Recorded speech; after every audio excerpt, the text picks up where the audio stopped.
Alrighty, guys, this episode of Pounds to Kilos is brought to you by the Bay Games. The Bay Games are about to launch their first ever online competition series, which is called the Grand Slam. It'll be 3 workouts released over a period of 3 weeks. August 9th, 16th, and 23rd are the release dates. So you'll have the workouts will be released on Friday. Athletes have till Wednesday to submit. There's RX'd and scaled.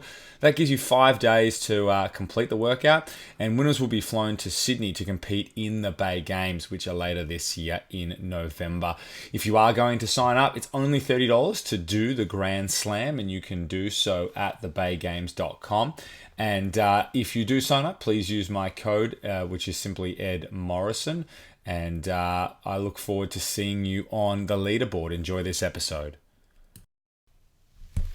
All right, Pounds to Kilos, welcome to another episode. I'm your host, Ed Morrison. You may recognize this setting from the commentary booth of the CrossFit Games if you're watching our feed. This show is definitely going to be a little bit of a post-CrossFit Games show. So, you know what? I was very much looking on social media and YouTube and all that stuff, and my God, there's a lot of content out there about the CrossFit Games in the days after it. It's quite remarkable. There's all the different,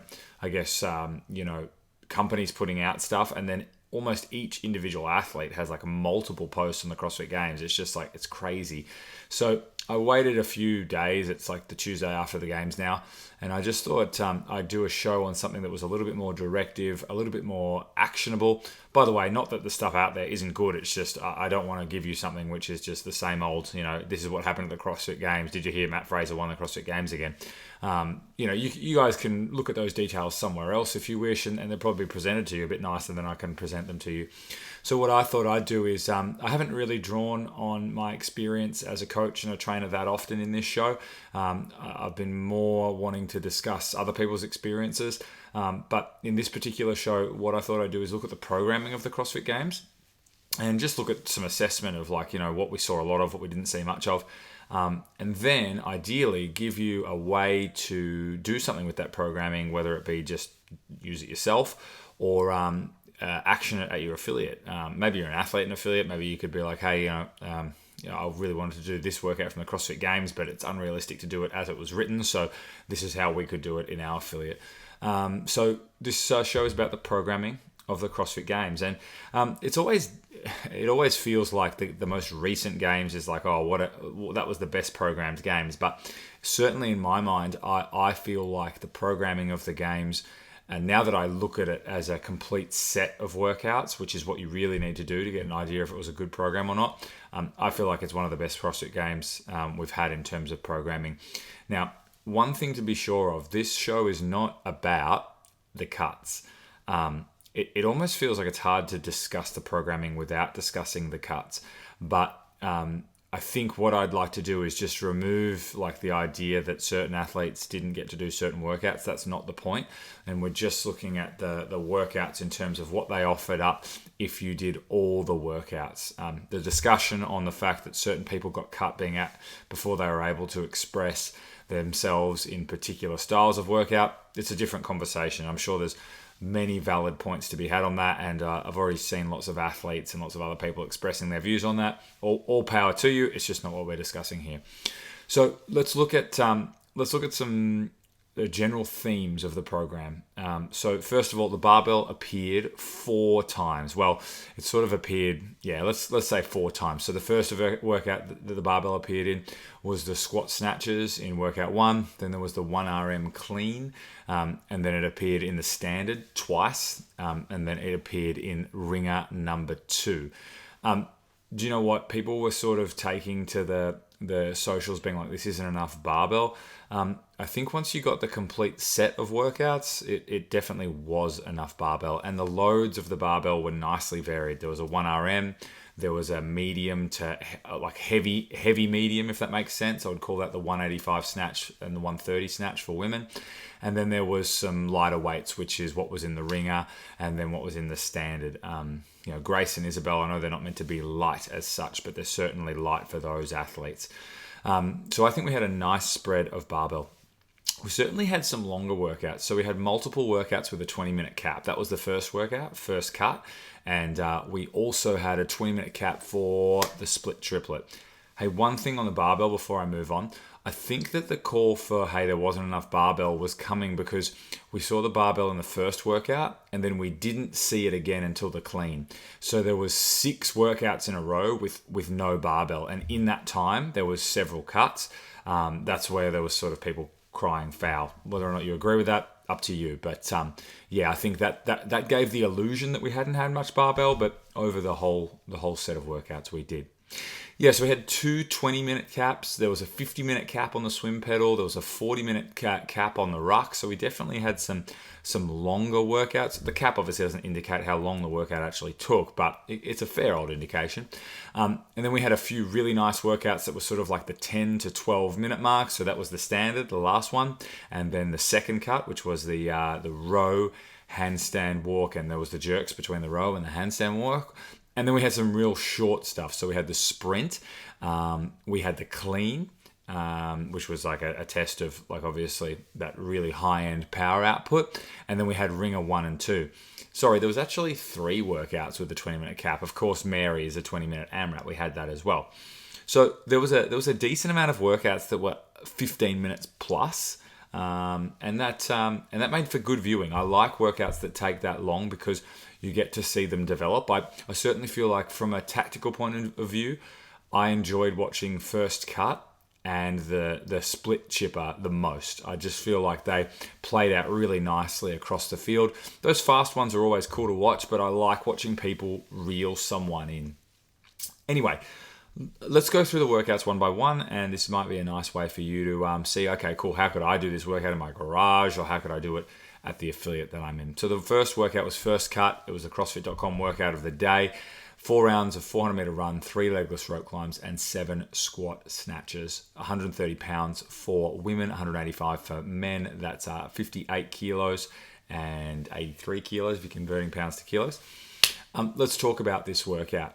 I think that the real kicker in this workout was the ability to continue to do legless rope climbs. For people who got cut in this workout, it was the legless rope climb that really made them come unstuck.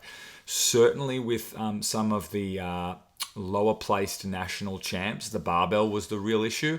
But for anybody in the top 60 or 70, the barbell was something they could get through. It was the ability to sort of go through the rope climb and not let the run or the snatch affect the rope climb, which really felt like it was the difference. At the very top end, it did feel like Matt Fraser and Tia Claire Toomey, their dominance was on the barbell, but I really feel like what happened was their dominance on the barbell really just allowed them to keep going on the rope climbs. And I say that because in the end, Tia was able to move a bit quicker on the legless rope climb compared to Carrie Pierce. Now, I could almost guarantee for a fact that Carrie Pierce would be more effective at legless rope climbs in like a only doing that movement context, but the snatch was bothering Carrie Pierce more, so therefore she wasn't able to cycle the legless rope climbs like Tia was. Let's talk about doing this workout in the affiliate. So I'm actually going to program this for our affiliate soon, and what I'm going to do is, look, there's not too much that needs to be changed with this. I'm going to change the loading on this. It's just not appropriate for our affiliate, although I will certainly make it known what the load was for the CrossFit Games, and anyone who's capable of using that, I'd get them to use that. But I'm going to change the loading on it slightly, and I am going to make the rope climbs not legless. I just feel that volume of rope climbs, 12 rope climbs with another pulling movement, it's really bound to just drop the intensity for people who don't have legit upper body pulling strength. In saying that, I might offer like an RX plus for the legless rope climb. The run itself is fine. The 20-minute cap, probably a little bit aggressive. However, taking out the legless rope climb, it could in fact make that 20-minute cap quite manageable. Let's talk about second cut. So this was, by the way, first cut, very much saw that as like a variation of Helen. It's like a run, weightlifting, and gymnastics, both upper body gymnastics pull and lower body weightlifting pull, so like kettlebell swing pull up. It was 4 rounds, not 3, but it's sort of like a classic triplet. Second workout, very much like Jackie. Second cut, 800 meter row, 66 kettlebell jerks at 212s for women, 212s for 16s. Nice to not have to convert that to kilos. And then 132 foot handstand walk. Brilliant workout. I really feel that this came down to the handstand walk. Like 800 meter row, good or bad rower, you're probably going to lose 5 to 10 seconds on that. We just know that with the splits. Let's say I row at a 2-minute pace, you row at a 1:50 pace. You're going to get off the 800 meters like 13 seconds earlier for me. That's nothing if you put the kettlebells down. It's nothing if you break the handstand walk. I guess with this workout, it was really about your ability on the handstand walk. If you had good handstand walking, you could go particularly hard on the things before it, which we knew were going to tax the handstand walk. This is a great workout for an affiliate. I potentially wouldn't change this. The only thing that I would change is that athletes in this at the CrossFit Games, if they didn't make it past the 3 segments, they had to reset for the handstand walk. I probably wouldn't do that for most people. It's just a bit too punishing. It's a great test, and it certainly adds to the theatre of it, but I would simply just program it as a 132-foot handstand walk, and if you come down, you simply kick up from where your feet landed. If you weren't able to do the handstand walk, the scaling option I'd use would be your regular handstand walk options. I'd do some sort of shoulder tap. I'd do a bear crawl with hips nice and high for those that aren't able to handstand walk. Or you could do some wall walks.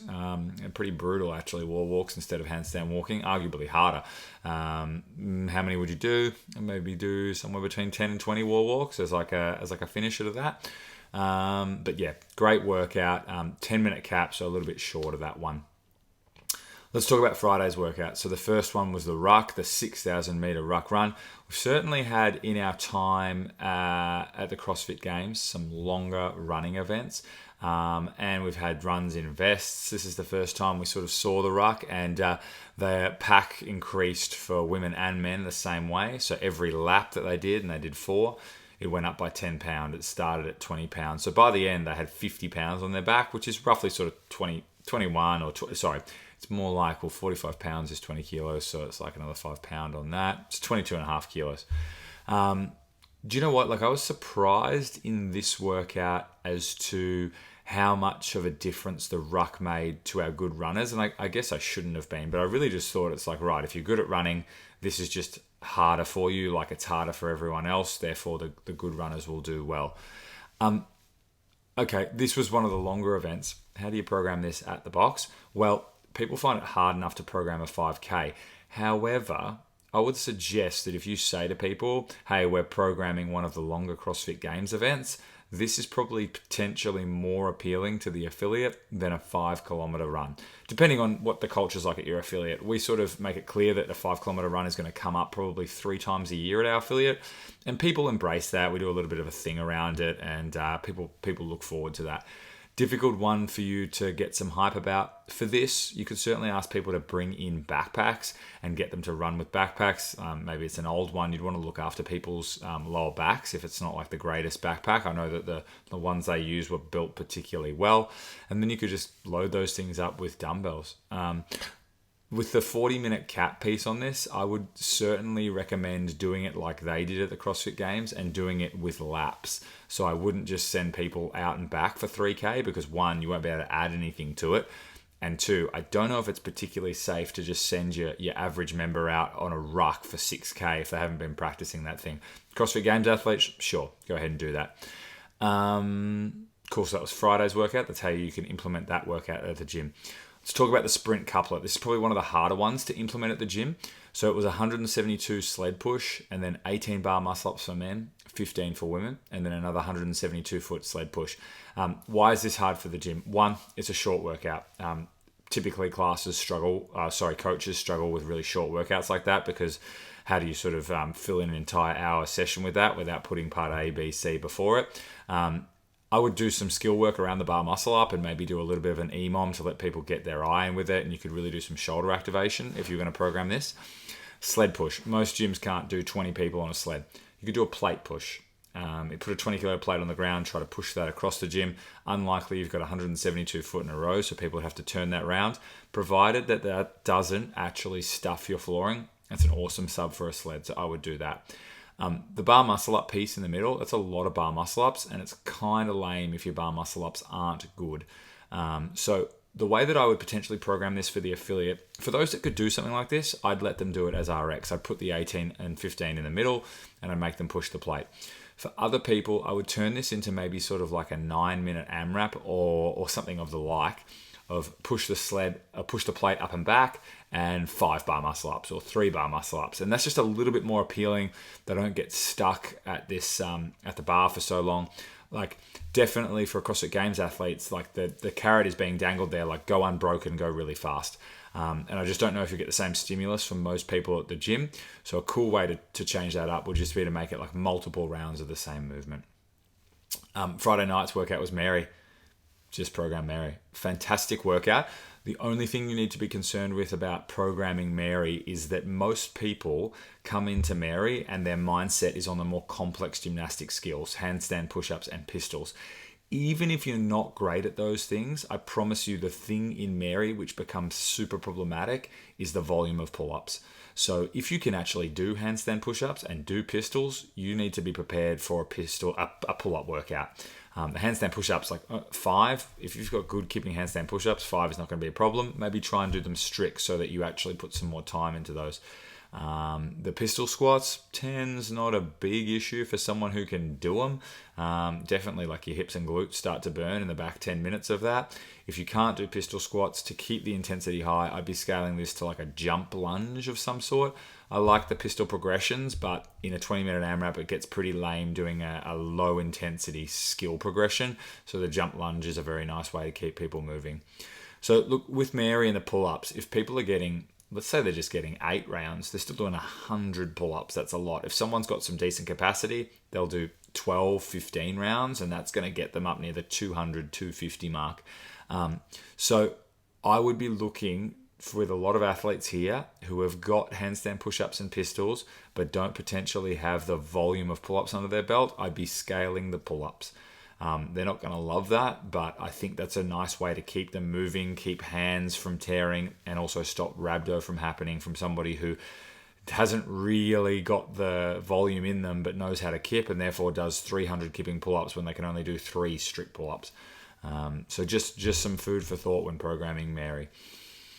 The sprint, program sprints. You're not going to be able to program it exactly like it was there. Just with sprints, particularly as I've programmed them at the affiliate, see if you can make sure that you warm people up appropriately. A warm-up that I love for sprints is getting on the jump rope, because often it's calves and hamstrings that people blow out when they do legitimate sprints. We don't sprint that often in CrossFit. Sorry, I shouldn't say that. I think most people think that when we're running 200s in a workout, that's like, cool, I do 200s as a workout, I'll be good for a 100-meter sprint or a 200-meter sprint. It's like, it's a very different intensity to just run. So I would be warming people up. The warm-up I love is Tabata double unders. It's not easy, actually, Tabata double unders, but maybe with a little bit less volume. So maybe than all 8 rounds, maybe you do sort of 4 rounds of Tabata double under. Okay, split triplet. This is going to be one of the harder ones to program at the box. So let's have a look at what it was. 5 rounds for time of 1 pegboard ascent, 100 double unders, 10 dumbbell hang split snatches, and 10 dumbbell hang clean and jerks. It went for 20 minutes. Well, that was the time cap on it, but people were certainly doing it faster than that. People were doing it sort of around the 15-minute mark. That's CrossFit Games athletes, obviously. Unlikely that you have enough pegboards to program this for the group. However, you might offer it up as like hey, if you can do pegboards and do them well, you should do this workout as prescribed. So this was interesting because this was definitely meant to be one of the heavier loaded things for the weekend, but it wasn't a barbell, it was a dumbbell, and I really like that. These are the same loads that we saw at regionals not that long ago when we had the barbell free regional. How do we scale this and make this work for the affiliate? So the pegboard, what is it? It's an upper body pull, and really what it is it's an upper body one-armed pull. So probably the closest analog to it is something like a rope climb. However, what you're mainly going to do is like a supinated strict pull-up. That probably gets you closest to the pegboard. If you want to be a little bit more creative with it, you could sub 1 pegboard for 6 supinated strict pull-ups. And when you do the strict pull-ups, you get people to actually pull to one side. So maybe you go like 1, and then you go 2, and you're basically trying to mimic like a one-armed pull, which the pegboard effectively is. Might be a little bit sort of like out there, but people like that stuff. People like little twists that you might put on movements to try and make it replicate something else. The double unders, just be conscious of the volume. It's 500 double unders, so I wouldn't be throwing that at somebody who doesn't have good double unders. Now, the dumbbell split snatches and the dumbbell hang clean and jerks, I think they're awesome movements, and I think this is where you get your bang for your buck if you program this for the class. You probably need to spend 10 to 15 minutes, if not more, doing skill work on that. So I do a set of progressions with a light weight, then I'd let people build up to a heavier weight, and then I'd maybe make them strip back for the weight that they're going to use for the workout.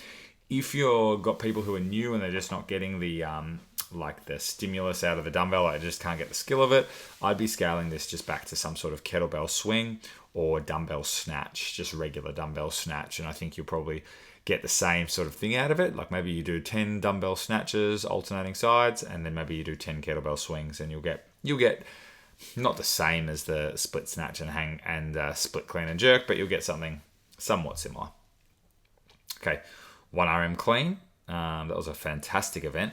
I think if you're going to program this at an affiliate level, I would certainly program a 1RM clean, or a day where you do singles of a clean, just that format of that barbell continuing to go up. If you want to give people that type of experience, maybe you make it an EMOM and you get people to pair up, and you say that the goal would be to finish your last minute of the EMOM on your PB or a PB. And then they get that experience of sort of building up. And maybe they do it with somebody who can lift the same sort of weights as them, and therefore they sort of get like a back and forth with somebody, a bit like Panchek and Fraser were having at the end, which was really, really cool. Thought it was really interesting that they decided to do this event with one platform and with lots of breaks in between. I think that made it a truer lifting test. We haven't seen anything like that at the CrossFit Games for a while. Normally it's like athletes sort of like with 2 attempts lifting on a clock and stuff. This was a bit different, and I really liked it. So there was a tie break at the end of this event. I would definitely, with this, if I program this for the class, I would get them to use a percentage of their 1RM clean, and I'd get them to do like a max reps in 60 seconds type thing rather than 5 reps for time. I just think 5 reps for time, you've got to be a pretty skilled lifter to have a weight that's heavy enough to do 5 reps for time. I know that sounds really weird, but if you're not skilled, to keep you safe, I have to give you such a light weight that you probably just tap and go that thing for 5, and you're just like, what was that? So I'd choose a weight that's probably about 70 to 75% of a 1RM clean, which would normally be done for like a triple, maybe a little bit more high percentage for a triple, and then I do max reps in 60 seconds. See how people truck with that. Most people are going to have to do singles, which is what you want, and that's what all the athletes did. No one really touched and go. Yeah, no one touched and go. Okay, the swim and the paddle. So it was a 1,000-meter swim and a 1,000-meter paddle. To be honest, that's a day out of the box. I don't think you should try and replicate this at the gym. Don't do anything weird. I'd organize this as a special. Hey guys, in a few weeks on a Saturday, we're going to go down to the local pool and we'll do a workout there. And then you could say, hey, guess what? We're going to do the CrossFit Games workout. I don't know how you do the paddle, but that's probably the hardest one. Hey, best of luck to you if you want to try and replicate that stuff. But it was a great test. Okay, Ringer 1 and 2. I'm programming both these workouts for the gym next week. We've only got 6 air bikes, so we definitely get about sort of 20 to 30 at a class on a Saturday when I've programmed it. So this is how I've gone about this. Ringer 1, 30, 20, 10 reps for time of air bike toes to rings. We don't really have enough high rings either for people to do that at the same time. And then Ringer 2 is 15, 10, 5, burpee overhead squat. So this is how I'm going to do these workouts. Anybody who can RX the overhead squat is going to do the workout as prescribed. So they're going to do the workout with the air bike toes to ring couplet first, and then the burpees and overhead squats second. Anybody who isn't going to RX the workout, I'm going to offer them the ability to potentially still jump on the bike, but maybe they start the workout with the burpee and the overhead squat workout.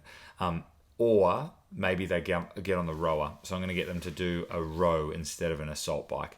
The row's a little bit problematic because it's an upper body pull still. Well, there is an upper body pull, and that will interact with things like the toes through rings and probably the overhead squat more than the assault bike will, but that's just the price that you pay. So they're the two things I would do to scale this workout. I would throw people on rowers where necessary, and I would also do it backwards. So for logistical reasons, we're going to have to do it backwards and do the overhead squats and burpees first. I think that makes it easier because I think that means the assault bike is the last thing that you do, and that's probably good news for most of your members. Doing the assault bike first certainly makes this a bit of a harder workout. One other thing that I would do for this, there was a 7-minute cap for the women and a 6-minute cap for the men on the assault bike workout. I don't think I think with 30, 20, 10, typically when I program the assault bike at the affiliate, I tend to program slightly less calories for women. I would probably do that here, except the whole point is we're doing a CrossFit Games workout. So I would potentially extend the cap out for the women to 8 minutes and extend the cap out for the men to 7 minutes. Just because I know how bad that assault bike's going to get, and you may as well sort of let them finish it as opposed to getting time capped, which I know a lot of the athletes didn't get time capped. Okay, the standard. This is the last one. 30 clean and jerks, so Grace, then 30 muscle-ups for time, and then 30 snatches for time. This is my strong recommendation with this workout. I would make sure that recently you've programmed Grace 30 muscle-ups and 30 snatches for time. And potentially the way that you should get people to approach Grace, the muscle-ups and the snatches for time when you program them individually, is make them think about all the different tactics that they could assume with that workout. So look, most people when you do Grace, what you want them to do is try to hold onto the bar for as long as possible. In the standard, I would say for your average athlete at the affiliate, they're probably going to want to do some singles. So you might want to just throw that out when you brief Grace individually.